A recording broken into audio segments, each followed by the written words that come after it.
And so, do you see practitioners, metaphysical practitioners, being able to incorporate these new principles and teachings into the modalities that they teach now? I think it's mandatory for metaphysical practitioners that they integrate this because it has a lot to do with their own being. Now it's very interesting that many practitioners do the work they do to balance partly their own needs, which is a totally natural thing because we are all human in development. We are in spiritual development. And if I cannot find out of the teachings that are out there my own pathway, sometimes my clients show me exactly where I'm standing. And when we integrate this kind of possibilities, we even get it much easier because our awareness is so much higher. How would it be for you if you can say, I work without a concept with my client because I honor and respect the being so much and everybody is so individual that you can just go with the flow and play with the client instead of having a preconception in your mind, and this preconception maybe hinders you to find out what is really happening with this client. So it is becoming more a game and a play with the client, and they are so happy when they are really acknowledged as who they are instead of what they might be as the potential client. Very big difference. It is super joyful. I realized that the moment I let go of any expectation working with my client, I let go of any concept that I have learned, and I studied all over the world. I studied in 23 different countries. So the moment I let go of, I achieved the greatest results. And hey, I mean, that's pretty efficient. Again, because I do not need to work with a concept and I do not need to recall everything. So it's much easier for me to work out of the space of not knowingness. I think I read something about active consciousness on your website. Could you explain that? When it comes to the point, what is the most active state in consciousness, we can say being in myself, being centered in myself is the most active state in being consciousness or being conscious. Why? Because I'm in every other state proactive or reactive.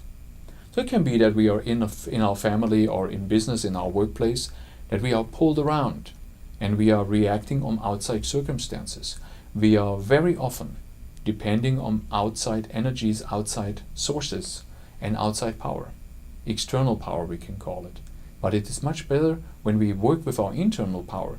So when we integrate the internal power back into our consciousness, that's the easiest way. And this state of being, to be and to be the neutral observer, able to decide where we want to go in life, gives me this possibility back. This is the most active state that is possible. It might be a little bit selfish to the one or the other that want you to react in a certain way. So how selfish of you that you don't care of me like this? But I mean, we are all living beings. We all have the right to take care about ourselves, and being active, resting in ourselves, I think is the best way to take care about ourselves.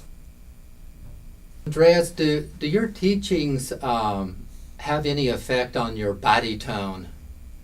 The situation is when we are going into the Project Consciousness seminars with the Chi work, a lot of elements out of the Chi work coming from Aikido, from martial arts and different other areas of fighting sports, that usually is not so much with fighting with others. It comes more to fighting your own internal shadows. So each time we're in a conflict with ourselves, our body tone usually goes higher and we go into tension, we build up stress. Now with the seminar, we learn to be in a perfect body tonus, which means the muscles are not slackening, but they're always not overextending. It is almost like you tune an instrument. If you are a guitarist and you know how to tune your guitar, you know that at one point the string that makes the sound need to be in a certain balance. And this is where we want to be with our body. Our body should be in the perfect balance.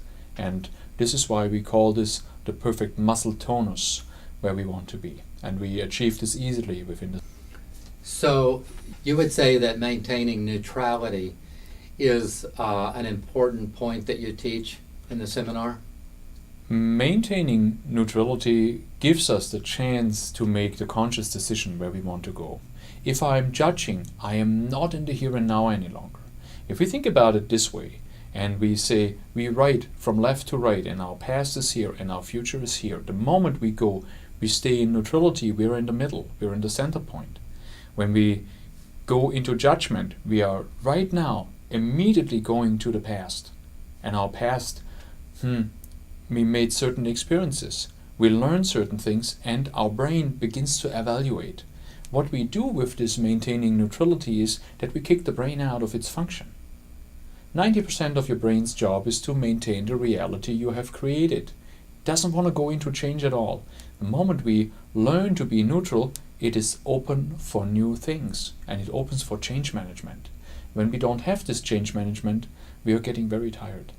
So we are always relating to former experiences, to former emotions, good or bad ones. I mean, if they're good, yay! But if they're not good, hey, where's the purpose?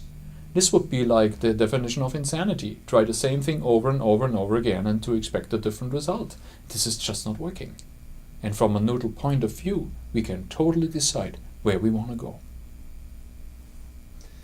So to summarize the three biggest take-homes or takeaways that one would receive in the Project Consciousness workshop, what would you say those would be, the top three?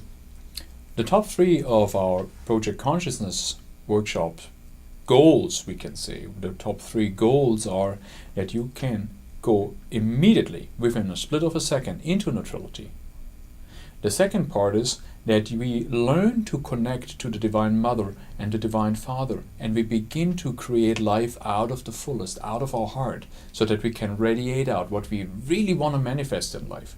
And this goes very fast. This is like indigenous races pray rain, like they pray fishing grounds, like they pray hunting grounds, so that they can experience more abundance and prosperity in their aspects of their life. And this is what we do with this.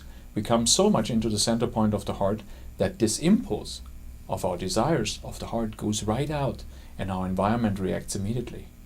And to set healthy boundaries, natural boundaries, learn to say no or yes to certain things. I think this is a mandatory point in life so that we feel well. Very often we are not able to say no to certain people or to certain situations, certain circumstances. And it would be very good if you realize that you are number one in your life, and that you have the possibility and the allowness to come back into this. So you really feel your own divinity, and with this you realize where you are and who you are.